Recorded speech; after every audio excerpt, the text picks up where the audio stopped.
queridos, tudo bem?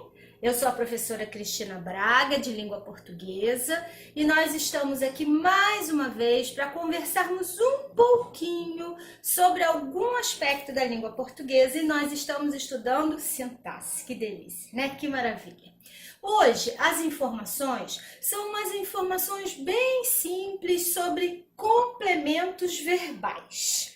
Você já estudou os complementos verbais lá no vídeo de transitividade verbal, não é verdade? Você também passou pelos complementos verbais lá no vídeo sobre predicado, mas hoje a gente vai falar um pouquinho sobre eles, certo? Vamos lá? Lembrando que aqui, gente, tudo é muito simples, tudo é muito básico, né? Você que precisa intensificar aí os seus estudos. Então, vamos lá? Complemento do verbo. Complementos verbais. Nós temos dois. O objeto direto e o objeto indireto. Então, objetos completam verbos.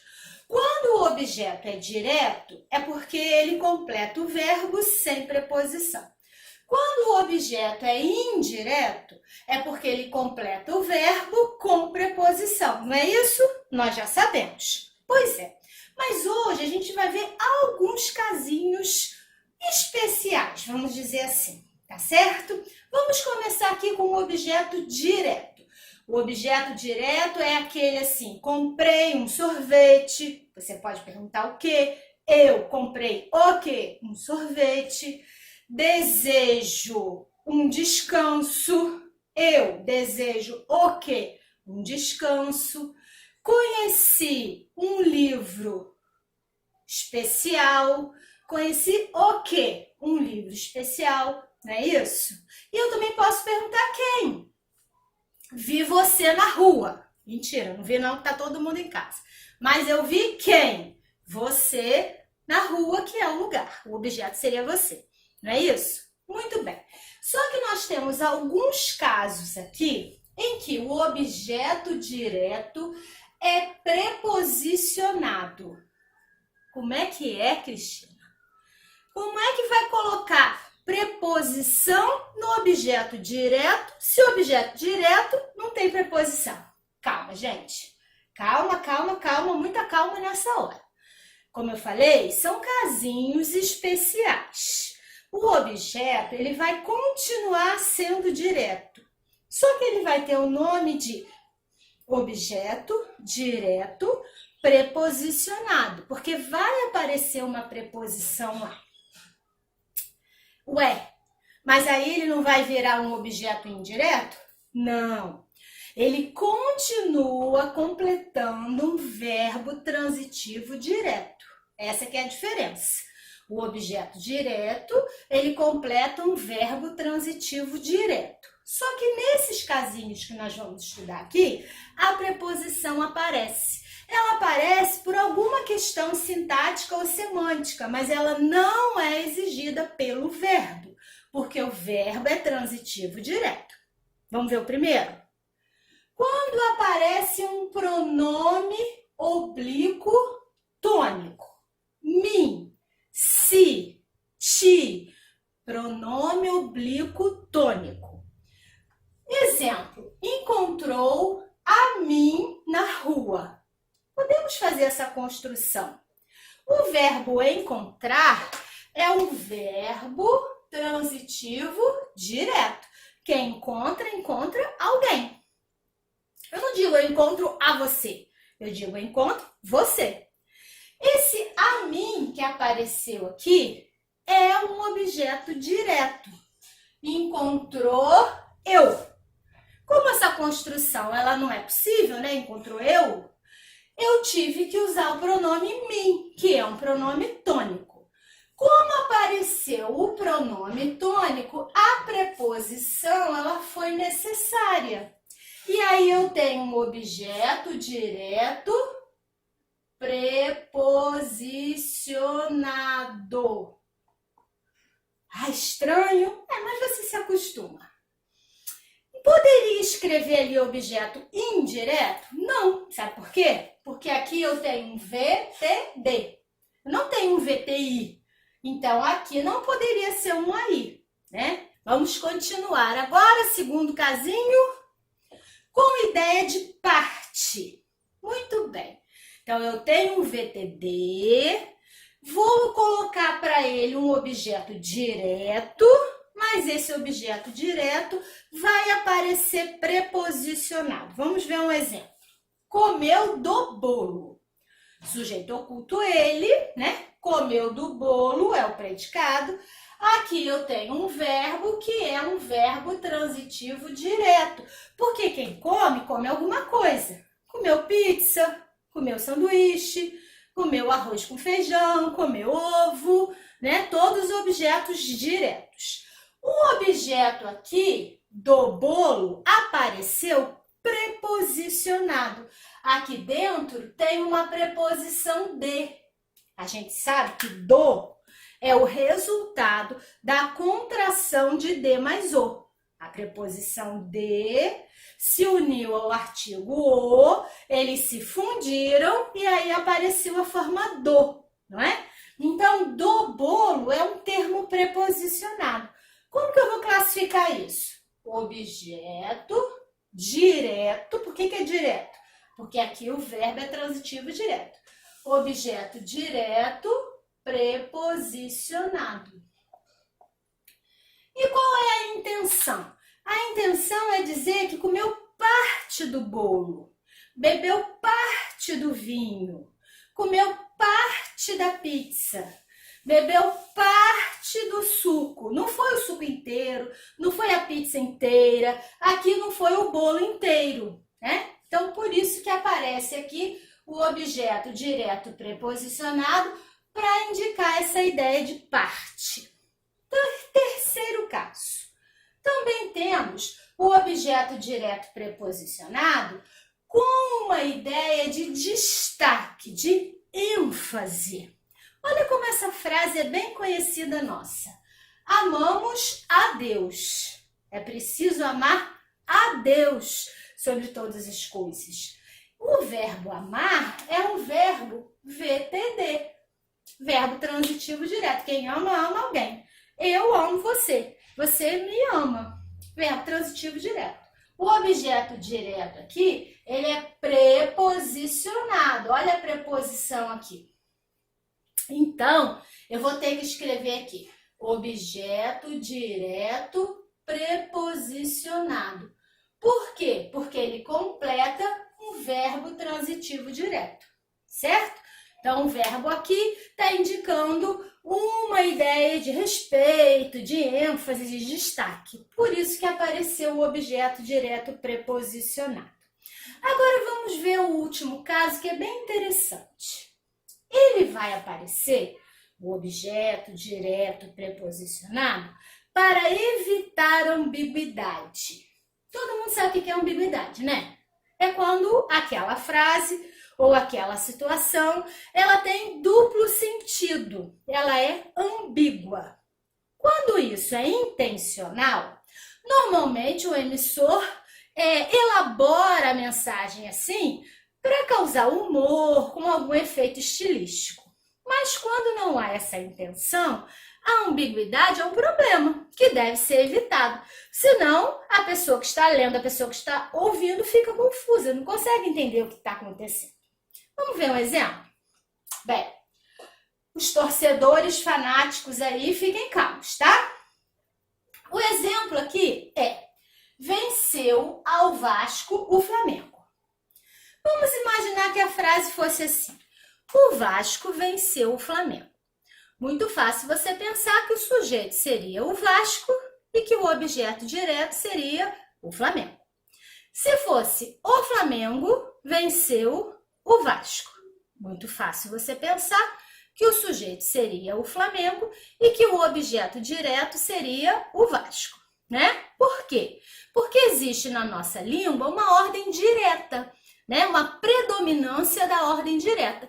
Então, normalmente vem o sujeito, o verbo e o complemento verbal e o objeto.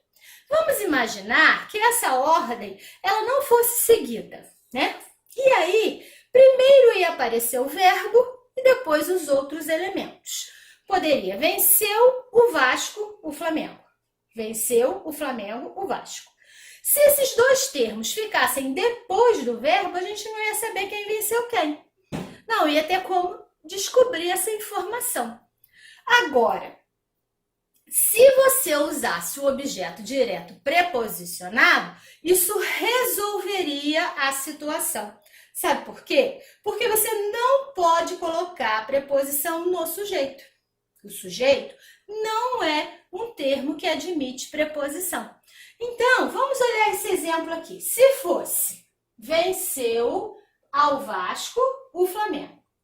Aqui eu tenho ao Vasco e aqui eu tenho o Flamengo. Todos dois posteriores ao verbo. Quem é o sujeito? Quem venceu quem? Não é uma questão de preferência, é uma questão de regra da língua. Qual é o termo sem preposição? O Flamengo. Então, aqui eu tenho o sujeito. Foi o Flamengo que venceu. E ele venceu quem? Ele venceu o Vasco. Só que aqui aparece ao Vasco. Então, eu tenho um objeto direto preposicionado. E o verbo continua sendo transitivo direto, tá? Então, o que você precisa lembrar sempre é que o objeto direto é um complemento verbal ligado ao verbo sem preposição. Essa é a característica dele. Só que existem alguns casinhos diferentes. E foram esses 4 casinhos que a gente estudou hoje, né? Quando que eu vou fazer um objeto direto preposicionado? Quando aparecer um pronome tônico, oblíquo. Quando eu quiser dar uma ideia partitiva, de parte. Quando eu quiser dar ênfase àquela informação. E quando eu quiser evitar a ambiguidade, certo? Muito bem. Agora vamos a outra informação sobre o objeto direto. O objeto direto, ele pode ser pleonástico. Ai, Cristina, o que é isso? Muito fácil. Você conhece o pleonasmo? Conhece sim. É uma figura de linguagem. Lembra do pleonasmo? O pleonasmo é aquele que tem uma redundância, uma repetição de ideias. Lembrou? Muito bem. Então, quando você fala assim, vi com os meus próprios olhos, você está usando um pleonasmo. Por quê? Está repetindo uma ideia. Só pode ver com o olho, não tem como ver de outra maneira. Esse pleonasmo, ele pode ser sintático. A gente pode encontrar um objeto pleonástico. Mas como que vai ser isso? Bem, acompanha comigo, raciocínio. Se o pleonasmo é uma repetição de ideia, o objeto pleonástico vai seguir essa linha de repetição de ideia. Então, na frase vai ter um objeto e esse objeto ele vai ser repetido, ele vai ser retomado. A ideia dele vai aparecer novamente. Então, quando ele aparecer novamente, ele vai ser um objeto pleonástico. Vamos ver o exemplo? Ó, o cachorro, encontrei-o na rua. O cachorro, encontrei-o na rua. Sujeito, eu encontrei. Sujeito desinicial. Eu encontrei quem na rua? O cachorro. Tá aqui. O objeto direto. Eu encontrei o cachorro. Onde que esse cachorro estava? Na rua. Circunstância de lugar. Adjunto adverbial de lugar. Muito bem. E esse o aqui? Para que ele apareceu ali? Que função ele tem? Bem, se ele não estivesse ali, é verdade que nós conseguiríamos entender a mensagem muito bem. Mas o emissor resolveu colocá-lo ali. Se resolveu, a gente tem que descobrir o porquê. E tem que descobrir qual é a função dele. Foi para enfatizar, foi para mostrar novamente a ideia daquele objeto que já apareceu. Esse o se refere a quem? Esse o se refere ao cachorro. O cachorro, encontrei o cachorro, ele, na rua. vai ser um objeto direto pleonástico. Só lembrar a ideia de pleonasmo, certo? Agora vamos passar para o objeto indireto. O objeto indireto, por característica, é aquele complemento verbal ligado ao verbo com preposição. A presença da preposição é que vai assinalar esse objeto indireto, completando um verbo transitivo indireto, não é mesmo?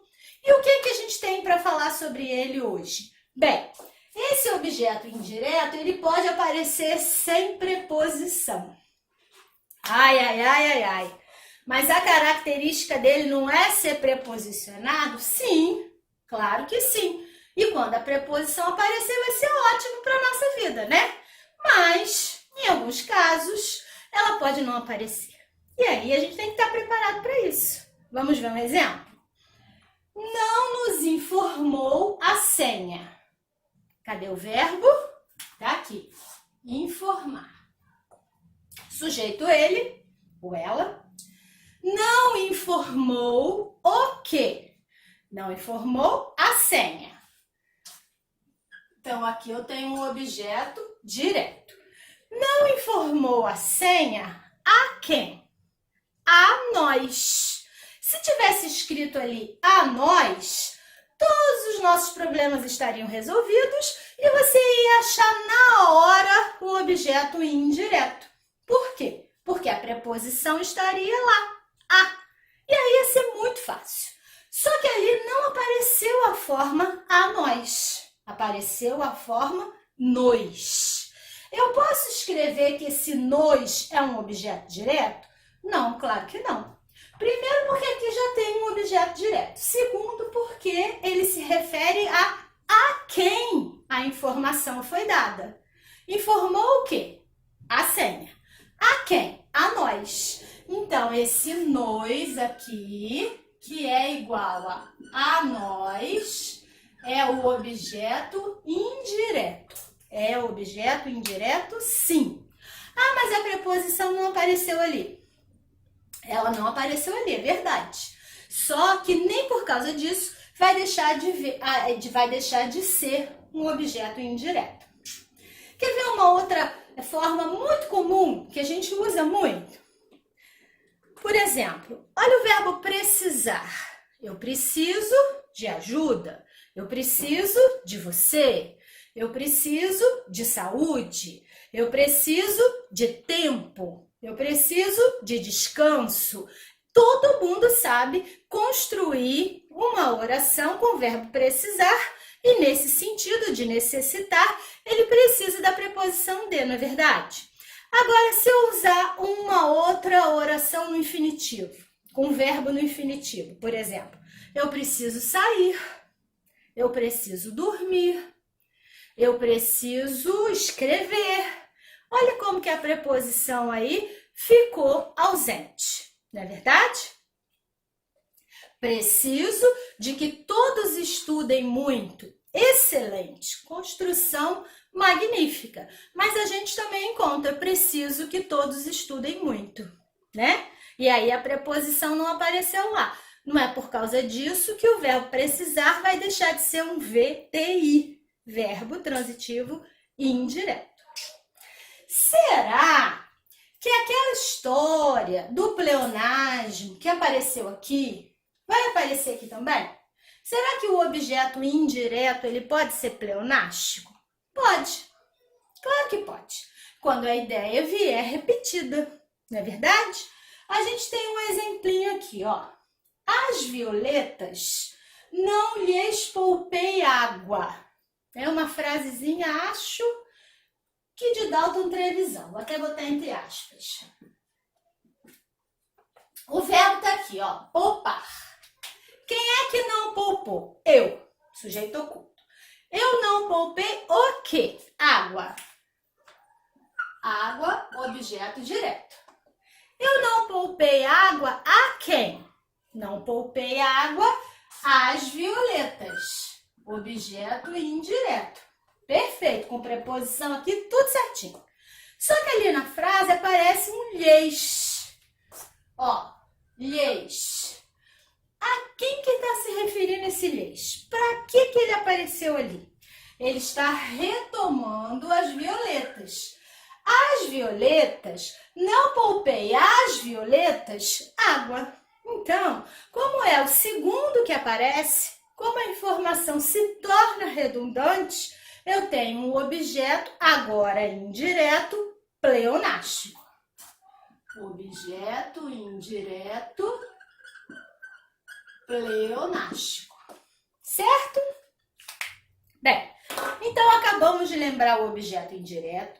O objeto indireto é um termo preposicionado, né? Nós sabemos, mas estudamos ali um casinho em que essa preposição pode não aparecer e lembramos que ele pode ser um objeto pleonástico, certo? Ainda temos duas informações sobre os complementos verbais. Dá uma olhadinha aqui. O pronome relativo como complemento verbal. Pronome relativo. Bem, aí eu preciso lembrar o que é isso, né? Pronome relativo, aparece lá na oração adjetiva, né? Mas isso é assunto para outro vídeo. Vamos encontrar aqui os pronomes relativos. Eu tenho que, quem e que. O que a gente está falando é que esse pronome relativo, ele pode funcionar como objeto direto ou como objeto indireto. Vamos dar uma olhadinha nisso? Olha o primeiro exemplo. Morreu o cantor que eu admirava. Aqui eu tenho uma oração, o verbo intransitivo, sujeito do verbo. Cantor, morreu. Segunda oração, que eu admirava. Nessa segunda oração, o verbo está aqui, o sujeito aqui. Eu admirava.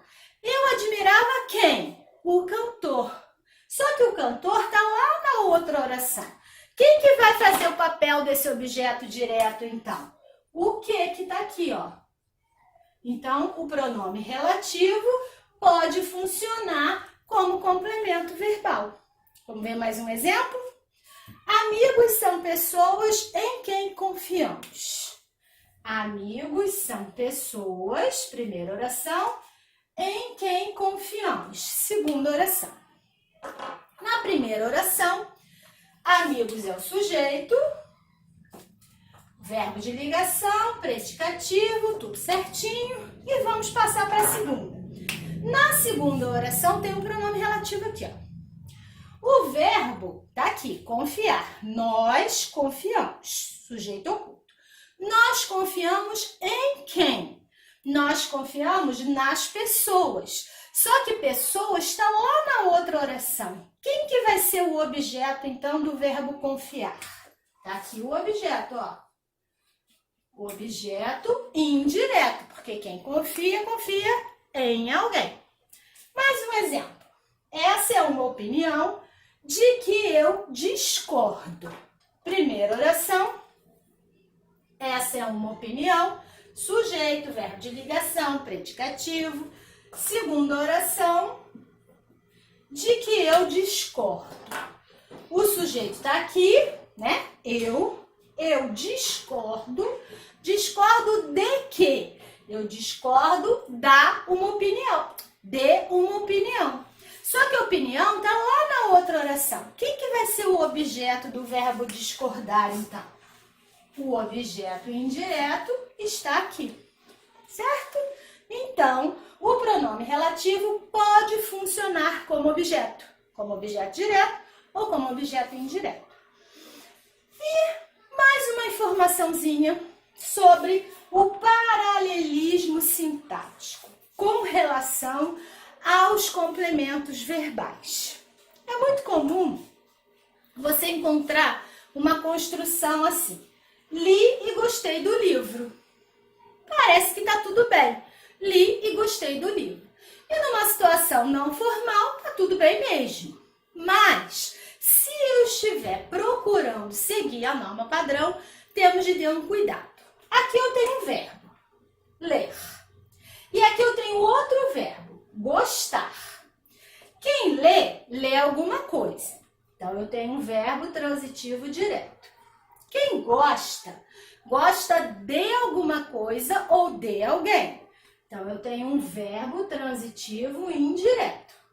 Repararam que os dois verbos têm regências diferentes. Eles são de transitividades diferentes. Só que existe um objeto só para os dois. Ó, do livro.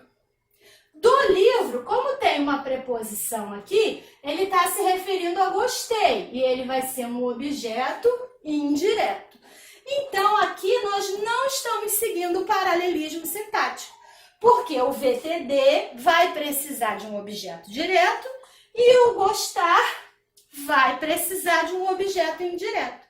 Seguindo esse pensamento, a construção não é das melhores.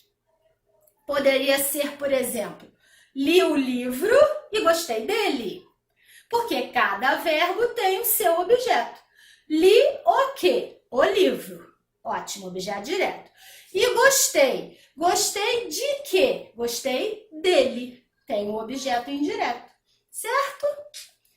Muito bem. Estudamos um pouquinho hoje sobre os complementos verbais. É claro que o objeto, tanto o objeto direto quanto o objeto indireto, eles também podem aparecer em forma de oração. Quero que você fique bem. Desejo que todos estejam estudando. Necessito de que todos se cuidem, né? Só que essas estruturas, como fazem parte de um período composto, nós vamos estudar quando estivermos estudando as orações subordinadas, substantivas, objetivas, diretas e indiretas. Tá bom? Um beijo, tudo de bom e até o próximo vídeo. E não deixe de estudar, hein?